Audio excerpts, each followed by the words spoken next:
रहमानिर्रहीम। अस्सलाम वालेकुम नाज़रीन, मैं हूं महरीन सब्तैन और देख रहे हैं आप मेरा यूट्यूब चैनल। नाज़रीन, सबसे पहले तो माजरत, आप लोगों की बहुत कंप्लेंट्स आ रही थी कि आवाज़ का थोड़ा सा इशू है। मैं चूंकि ट्रैवलिंग में हूं, इस इशू को मैं अभी रिजॉल्व नहीं कर सकती, लेकिन 2 दिन के बाद इंशाल्लाह ये इशू रिजॉल्व हो जाएगा। तो उसके लिए पहले से माजरत। आई होप कि अब आपको मेरी आवाज़ ठीक आ रही हो। इस वक्त जज की बीवी और ये नीचे इसका नाम सोमिया है और साथ में रिजवाना नामी बच्ची, इस केस के अंदर एक बहुत ही अहम डेवलपमेंट हुई है। और ये डेवलपमेंट जो है कुछ सीसीटीवी फुटेजेस के हवाले से है। कुछ ऐसी चीजें जो है वो सामने आ गई हैं जो जज की बीवी के लिए खुलासा भी हो सकती है, खुलासी हो सकती है, उसकी जान खुलासी हो सकती है और एक तरह से जज की बीवी को फंसाने के लिए भी बहुत काफी है। इस एक वीडियो को लेकर, ये एक वीडियो जो है ये एक तवील वीडियो है जिसके बहुत से टुकड़े हैं, जिनमें से कुछ टुकड़े जो है जज की बेगम की तरफ से यानी कि उनके वकील की तरफ से अदालत में पेश किए गए, लेकिन इसके कुछ टुकड़े जो है वो अदालत में नहीं पेश किए गए। उनको अब रिजवाना के वकील की तरफ से अदालत में, यानी रिजवाना उस बच्ची जिस पर के तशद्दुद किया गया मुबैना तौर पर, उस बच्ची के वकील की तरफ से अब अदालत में पेश किए गए हैं, जिसकी वजह से ये केस जो है ये अब एक और रुख की तरफ जाता हुआ दिखाई देता है। गुज़िश्ता जो समात है मैंने उसका अहवाल आपको बताया और उसके बाद होने वाली समात का मुख्तसर सा अहवाल आपको सुनाती हूँ, जिसमें कि जज की वाइफ जो है उनका जिस्मानी रिमांड जो है वो मांगा गया। अब इस्लामाबाद की ये मुकामी अदालत थी जहाँ पे ये केस चल रहा था और उसमें जिस्मानी रिमांड की सजा की और कहा कि जी जो मुलजिमा है उससे हमने कुछ वीडियोस जो है वो बरामद करनी है और साथ ही साथ मुलाजमा को जो तनख्वाह दी गई उसकी रसीदें लेनी है। अब देखिए, आपको पता ही है कि हमारे यहाँ जो मुलाजमत पे अगर किसी को रखा जाता है तो रसीदों वाला कॉन्सेप्ट तो नहीं होता है, ये बस बातों को उलझाने वाली एक बात होती है। इस पर जो जज थी वो भी लेडी जज थी, शाइस्ता उनका नाम है। उन्होंने कहा कि जो पाकिस्तान का कानून है वो क्या कहता है खवातीन की जिस्मानी रिमांड के हवाले से। तो बताया गया कि या तो कोई डकैती की वारदात हो या फिर कत्ल हो। तो पूछा फिर जज साहिबा ने कि इनके ऊपर क्या है, तो उन्होंने कहा जी इन पर इक़दामे कत्ल का मुकदमा है। तो फिर जज साहिबा ने कहा कि देखिए, बेशक एक सोशल मीडिया का प्रेशर है, बहुत ज्यादा प्रेशर है मीडिया का, लेकिन ये इक़दामे कत्ल का केस है, कत्ल का केस नहीं है और ऐसी सूरत में जिस्मानी रिमांड जो है नहीं दिया जा सकता। आपको याद होगा पिछली समात में भी जज साहब ने कहा था कि मेरे लिए बहुत मुश्किल है, मेरे कोलीग हैं, लेकिन उन्होंने बेगम को उनकी हिरासत में लेने का हुक्म दे दिया था। लेकिन एट द सेम टाइम जिस्मानी रिमांड के हवाले से मैं आपको बताऊं, खवातीन के लिए रूल्स जो है उनमें बड़ी फ्लेक्सिबिलिटी है, जिसकी बुनियाद पे आपको फ्लेक्सिबिलिटी मिलती है। तो ये अगर कहा जाए कि ये जी जज साहब की वाइफ थी तो इसलिए यूं हुआ, तो ये दुरुस्त ना होगा। थोड़ा सा हमें मतलब न्यूट्रल होकर देखना चाहिए। हाँ, इंसाफ जो है, हमारे यहाँ इंसाफ के पैमाने जो है वो बड़े मुख्तलिफ हैं और बहुत से केसेस में हम देखते हैं कि मुजरिम अगर ताकतवर होता है तो उसके लिए कुछ और इंसाफ के तकाजे होते हैं और पैमाने होते हैं और दूसरे के लिए कुछ और होते हैं। लेकिन अल्लाह करे कि एक प्रेसिडेंट सेट हो। लेकिन अभी इस केस के अंदर बहुत सी चीजें बड़ी मशकूक है। देखिए, इसमें कुछ मेरे जो जराए हैं, मेरे साथी रिपोर्टर्स हैं, उनमें से 1-2 लोगों ने मुझे ये बात भी यहाँ तक कही है कि ऐसा लगता है कि ये जो जज साहब की वाइफ है उनको फंसाया जा रहा है और जज साहब से कोई अपनी कोई भी दुश्मनी निकाली जा रही है। हो सकता है जज साहब की वाइफ ने जुल्म सितम कुछ किया हो, लेकिन वो इतनी इंटेंसिटी ना हो, लेकिन उसको लेकर इसको एग्जैजरेट करके इस्तेमाल किया गया। यहाँ पर रिजवाना के माँ बाप भी फंसते हुए दिखाई दे रहे हैं, क्योंकि देखिए रिजवाना जो भी है वो एक बच्ची थी, उसको अब आप 17 बताएं 16 बताएं, लेकिन रिजवाना एक बच्ची है, छोटी बच्ची है, 12-13 साल की बच्ची है। और उसके वालिदैन ने जिस तरह से इस बच्ची को वहां पे छोड़ा, यहाँ पे जज साहब के वकील जो है, जो वाइफ के वकील हैं, उन्होंने कहा, अदालत को बताया कि बच्ची के बारे में हमने बच्ची के लिए जज साहब की वाइफ ने कई दफा इसके वालिदैन को कहा कि आकर ले जाओ, लेकिन उन्होंने बहुत सा उधार लिया हुआ था और वो बच्ची को ले जाने पर राजी नहीं थे। बच्ची को नहीं लेकर जाने वाले भी माँ बाप थे बच्ची के। तो बच्ची के माँ बाप जिन्होंने इतनी छोटी बच्ची को इस तरह से दूसरों के घर में छोड़ दिया था, इतने अरसे उसकी कोई खैर खबर नहीं ली और अब उसके लिए आंसू बहाने के लिए आ गए। ठीक है, माना कि गुर्बत होती है, बहुत गुर्बत है उनके घर में, लेकिन बच्ची के साथ माँ बाप का सलूक भी दुरुस्त नहीं था। और ये सवाल जो है जज साहिबा ने अदालत में भी किया कि बच्ची के वालिदैन कहाँ थे इतने अरसे से कि उन्होंने अपने बच्चे के बारे में कोई खैर खबर नहीं रखी। तो ये चीज जो है ये बच्ची के वालिदैन के लिए भी गले का फंदा बनती दिखाई देती है। अच्छा, उसके बाद इस बिना पर जो जज साहब की जो वाइफ है उनको जिस्मानी रिमांड तो उनका नहीं दिया गया। उसके बाद जो जज साहब की वाइफ है उन्होंने कुछ इल्जामात भी लगाए। इल्जामात उन्होंने तफ्तीशी अफसरान पे लगाए, उनके साथ होने वाले सलूक के हवाले से उन्होंने लगाए। अच्छा, उन्होंने अब क्या कहा, उन्होंने जज को बताया कि जी पुलिस जो है वो मैं उनसे हर तरह का ताउन कर रही हूँ, मैं 3 बच्चों की माँ हूँ। ये कहते हुए वो वहां पर रो भी पड़ी। उन्होंने कहा कि तफ्तीश के नाम पर 11:30 बजे तक मुझे बिठाया गया JIT में। अच्छा, यहाँ पर जज साहब ने ये भी कहा कि जी इजाजत नहीं है कि मगरिब के बाद खवातीन से किसी भी किस्म की तफ्तीश की जाए। तो यहाँ पर उनका ये एक और सॉलिड पॉइंट सामने आया कि मुझे 11 बजे तक रात के ये JIT के सामने बिठाया गया। अच्छा, उसके बाद अदालत ने पुलिस के नुमाइंदे से पूछा कि क्या वाकई उनका रवैया ऐसा ही था। क्योंकि खातून ने यह भी कहा कि तफ्तीश के नाम पर उन्हें जहरी तशद्दुद का निशाना बनाया जा रहा है। और इस बात पर उन्होंने जब पुलिस से सवाल किया जज साहिबा ने, तो उन्होंने कहा कि ये गलत है, ऐसा नहीं है, यानी कि उन्होंने इसकी तरदीद की। फिर अदालत ने मुलजिमा से ये पूछा कि आप विमेन थाने में थी, तो उन्होंने कहा कि मुझे कल एक घर में लेकर जाया गया जहां से चीजें इकट्ठी की गई। इस दौरान जो इस्तगासा के वकील है उन्होंने कहा कि जी हमने तमाम शवाहिद इकट्ठे कर लिए। अब जज साहिबा ने यानी जो शाइस्ता कुंडी साहिबा है उन्होंने कहा कि किसी भी खातून को गरूब आफ्ताब के बाद तफ्तीश उनसे नहीं की जा सकती, तो ये तफ्तीश भी जो है ये खातून लेडी एहलकार की मौजूदगी में की जानी चाहिए, यानी तमाम जो इसके पैमाने हैं उनको पूरा किया जाना चाहिए। इस पर अदालत ने ये कहा कि मुलजिमा की हद तक तफ्तीश मुकम्मल हो चुकी है और जिस्मानी रिमांड की अब उनके कोई ज़रूरत नहीं है, और वीडियोस जो हैं वो इसके बावजूद भी हासिल की जा सकती हैं अगर उनका जिस्मानी रिमांड ना भी दिया जाए तो। और अदालत ने मुलजिमा से पूछा कि आप विमेन, अच्छा ये तमाम सवाल तो अदालत ने उनसे कर लिए, विमेन थाने में थी कि नहीं थी।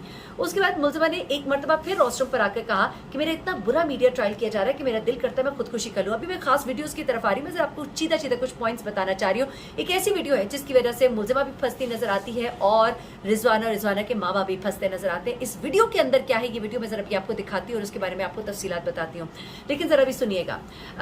मुलजिमा जो है उसने कहा कि मेरा मीडिया ट्रायल किया जा रहा है इतना बुरा कि मेरा दिल करता है कि मैं खुदकुशी कर लूं। इस केस में उन्होंने कहा कि उनका ऐसा कोई किरदार नहीं जैसा कि मीडिया में पेश किया जा रहा है। वो अपनी फैमिली से मिलना चाहती है, जिस पर जज साहिबा ने उन्हें 10 मिनट की इजाजत भी दे दी। कुछ देर के बाद अदालत ने फैसला सुनाया, मुलजिमा के जिस्मानी रिमांड की सजा मुस्तरद की और जुडिशियल रिमांड पर उन्हें जेल भेजने की हदायत कर दी। उसके बाद अब दोबारा 22 अगस्त को उन्हें पेश होने की हदायत की गई है। अब जो मुलजिमा के वकील है उनका कहना है कि अदालत की तरफ से मुलजिमा को जुडिशियल रिमांड पर भेजे जाने के बाद अब उनकी जमानत की दरखास्त दायर करेंगे, यानी कि अब उनकी जमानत की दरखास्त जो है वो दायर की जाएगी। अब ये सब कुछ मैंने आपको बताया, उससे पहले जो समाअत हुई थी वो सब कुछ भी आपको बताया। अब एक वीडियो है, अब वीडियो की तरफ जरा आ जाते हैं। वीडियो बड़ी अजीब सी है, आपके सुनने से मुतल्लिक है। पहले जो वीडियो एक जज साहब को दिखाई गई मुलजिमा के वकील की तरफ से, तो उस वीडियो में देखा जा सकता है कि बच्ची को मुलजिमा जो है लेकर वहां पहुंचती है बस स्टॉप पे, वालदा साथ है, पिछली सीट पर है। उसके बाद वालदा के हवाले किया जाता है। बस स्टॉप पर वो बच्ची जो है अपनी माँ के साथ जाती है। इस दौरान में इस वीडियो के दौरान वकील जो है वो मुसलसल बताते हैं कि देखिए जी बच्ची को कोई तकलीफ नहीं है, ना वो सर खुजारी है ना कुछ और है, बच्ची को मारा पीटा गया होता तो उसकी हालत ऐसी ना होती, माँ साथ थी, उस वक्त माँ क्यों नहीं बोली। जबकि जो FIR कटवाई गई उसके अंदर बाप ने बताया कि जब मैं घर आया बच्ची रो रही थी, उसके जिस्म पे कीड़े पड़े हुए थे, तो उसको तो वहीं पे शोर मचा देना चाहिए था। इस हालत में जो है बच्ची को वो उठाकर लेकर क्यों गए। अच्छा चलिए ये चीज़ें भी एक तरफ रखते हैं। उसके बाद ये जो मुलजिमा के वकील है वो ये तमाम चीज़ें बताते हैं और साथ साथ वीडियो के कमेंट्री भी करते हैं कि देखिए बच्ची जो है बिल्कुल ठीक है। उसके बाद एक और वीडियो जो है मुलजिमा के वकील की तरफ से पेश की जाती है, जिसमें देखा जा सकता है कि बच्ची की वालदा जो है वो पीछे वाली सीट पर गाड़ी में बैठी है, साथ में ये मुलजिमा है मौजूद और साथ में अगली सीट पर ये बच्ची जो है मौजूद है। उसके बाद ये गाड़ी जो है इसके अंदर देखा जाता है कि बच्ची की माँ जो है बच्ची को मारती है। ये एक बड़ी अजीब सी वीडियो है जिसके अंदर बच्ची की माँ बच्ची को मारी है, ये एक वीडियो पेश की जाती है। लेकिन उसके बाद एक वीडियो जो है वो अब बच्ची के वकला के हाथ लगी है और ये वीडियो इस वक्त सोशल मीडिया पर वायरल है। इस वीडियो के अंदर बच्ची की कुछ हालत को कुछ इस अंदाज में दिखाया गया है कि उस पर सवाल उठाए गए, लेकिन ये अभी मशकूक है। किस तरह से दिखाया जाता है कि बच्ची जो है वो गाड़ी में से निकलती है, निकलने के उसके अंदाज के ऊपर लोग बहुत से सवाल करते हैं। बच्ची अपनी दोनों टांगे बाहर निकालती है और जिस अंदाज में वो निकलती है वो ऐसा अंदाज होता है जैसे किसी मरीज का अंदाज हो। उसके बाद बच्ची जो है अपनी वालदा के साथ जब उसने बस स्टॉप में पहुंचने के बाद जब उसने बस पे सवार होना है उससे पहले वो अकेली जाके एक बेंच पर लेटी होती है। ऐसी हालत में लगता है कि जैसे वो बड़ी बीमार है, उसकी हालत अच्छी नहीं है। लोग इसको ये बयान करते हैं, जबकि ऐसा भी हो सकता है कि बच्ची जो है सुस्ताने के लिए लेटी हो, थकी हो घर के कामों से। उसके बाद अगला स्टेप जो है वो ये दिखाया जाता है कि बच्ची को जब बस में बिठाना होता है तो बिठाने के लिए मदद की ज़रूरत पड़ती है। इस वीडियो में जब देखा जाता है कि बस खड़ी हुई है, बच्ची जो है वो बेंच पर है, उसको उठाने के लिए बिठाने के लिए बस में मदद की ज़रूरत पड़ती है और मदद के ज़रिए बच्ची को सवार किया जाता है। तो यहाँ पर एक और सवाल उठाया जाता है कि बच्ची जो है उसकी हालत दुरुस्त नहीं है, बच्ची बहुत बुरे हाल में है। एक और सवाल जो यहाँ पर उठता है वो ये है कि बच्ची जो है वो कम उम्र थी, जज की बीवी है, पता है उसे लेबर जो है चाइल्ड लेबर सख्ती से ममानियत है, लेकिन उनकी तरफ से कहा जा रहा है कि हम तो बच्ची को लेकर आए थे, जब हम गांव गए थे, बहावलपुर गए थे, शादी पर गए थे, ये लोग खुद आए थे, इन्होंने आके कहा कि हमारी बच्ची है, हमारे बहुत से बच्चे हैं। उन्होंने कहा कि मेरी कोई बेटी नहीं थी। मैंने कहा ठीक है हम इसको पालेंगे पोसेंगे पढ़ाएंगे। कहती हैं कि हम इसको पढ़ाने के लिए लेकर आए थे। वल्लाह आलम, ये जज की वाइफ का कहना है। जबकि बच्ची के वालिदैन जो है उनका कहना है कि हमने काम के लिए छोड़ी थी। तो फिर बच्ची के वालिदैन अपने इस बयान की वजह से फंसते हुए दिखाई देते हैं कि कम उम्र बच्ची को काम पर रखवाने वाला जो है वो भी मुजरिम ठहराया जाता है, वो भी मुजरिम करार पाएगा, रखने वाला भी मुजरिम और रखवाने वाला भी मुजरिम। तो ये तमाम चीज़ें अब एक ही वीडियो है जो अदालत में उनकी तरफ से पेश की जा रही है, जिसको बनाकर सबूत बताया जा रहा है कि बच्ची बिल्कुल सही थी, लेकिन उसी वीडियो का एक और हिस्सा जो है वो बयान करता है कि बच्ची की हालत बिल्कुल दुरुस्त नहीं थी। क्या ये वीडियो जज की वाइफ को बचा सकेगी? क्या जज की वाइफ का जिस्मानी रिमांड ना दिया जाना कोई एक सक्सेस स्टोरी है, एक सक्सेस है उनके लिए माजरत के साथ, या फिर ये जो वीडियो है ये उनके हक में कोई बेहतरी लाएगी, या इस वीडियो का जो अगला हिस्सा है उनको फंसाने के काम आएगा? लेकिन साथ साथ क्या ये रिजवाना के माँ बाप को भी फंसा देगा? रिजवाना की माँ अदालत में रोती हुई दिखाई देती है। बच्ची के ऊपर होने वाला तशद्दुद जो है वो आपकी जो रिपोर्ट है, मेडिकल रिपोर्ट, उससे बड़ा वाज़ेह है। बच्ची के दांत टूटे हुए हैं, बच्ची के जिस्म पर जख्म है, बच्ची के सर पर जख्म है, बच्ची के कमर पर चिमटों से जलाए जाने के निशानात हैं, जो वजाहत करते हैं कि उसके साथ जुल्म तो हुआ है। लेकिन इस जुल्म को किस तरफ से किया गया है? क्योंकि एक सवाल ये भी उठाया गया कि ऐसा तो नहीं कि ब्लैकमेल करने के लिए उसके वालिदैन ने ये सब कुछ उसके साथ किया या कराया किसी से, क्योंकि एक और शख्स उसकी वालदा से मियाँ जी के होटल पर रास्ते में मिलता है, वो कौन था? ये एक बड़ा ही मशकूक सा केस बनता जा रहा है। लेकिन चीज़ें जो है वो ज़्यादा पॉइंट यही कर रही है कि जज की वाइफ की तरफ से बच्ची पर तशद्दुद किया गया, क्योंकि मेडिकल रिपोर्ट बताती है कि कुछ निशानात ताज़े और कुछ पुराने हैं। कि ऐसा तो नहीं कि कुछ पुराने जो निशानात थे वो तो जज की वाइफ की तरफ से ही लगाए गए हों, लेकिन जो नए निशानात हैं वो शायद इस केस को मजबूत करने के लिए इस्तेमाल किए गए हों। कुछ भी हो सकता है। इस केस की बाकायदा JIT बननी चाहिए, बाकायदा वीडियोज़ होनी चाहिए। और जैसे कि इन्होंने कहा कि माली ने भी देखा इसको मट्टी खाते हुए, माली अपने घर का ही मुलाजिम है, तो उसकी गवाही कितनी वैलिड होगी। और उसके बाद बच्ची के उन्होंने एक मेडिकल रिपोर्ट दिखाई, बल्कि एक रसीद भी दिखाई फार्मेसी की कि जहाँ से उसकी दवाइयाँ लाई गई थी, क्योंकि उसके पेट में कीड़े पड़ गए थे, उसको खारिश होती थी और इस वजह से उसकी दवाई लाई गई। तो ये तमाम चीज़ें जो हैं ऊँट किस करवट बैठता है देखते हैं। देखिए ये भी नहीं होना चाहिए कि अगर कोई अमीर है, ताकतवर है, तो आप समझें कि वो गलत ही होगा, ऐसा नहीं होता। कई दफ़ा कई लोगों को फंसाने के लिए बहुत से हरबे इस्तेमाल किए जाते हैं। गरीब का साथ ज़रूर देना चाहिए, लेकिन कभी कभी चूँकि ये सोशल मीडिया का दौर है तो चीज़ों को बड़ा नेगेटिवली भी इस्तेमाल किया जाता है, और गरीबों की तरफ से भी इस्तेमाल किया जाता है, अमीरों की तरफ से भी इस्तेमाल किया जाता है। तो गुर्बत और अमीरी जो है वो कोई पैरामीटर नहीं है किसी के सच्चे और झूठे होने का। हमें हकायक को खुली आंखों के साथ देखना होगा। हकायक ज़्यादा जो पलड़ा इस वक्त बच्ची का भारी दिखाई देता है, और लगता ऐसे ही है कि जज की वाइफ ने बच्ची के ऊपर शदीद जुल्म किया है, लेकिन फिर भी हमें जो तमाम पैमाने हैं, जो तमाम पैरामीटर्स हैं इंसाफ के, उन्हें पूरा करना होगा।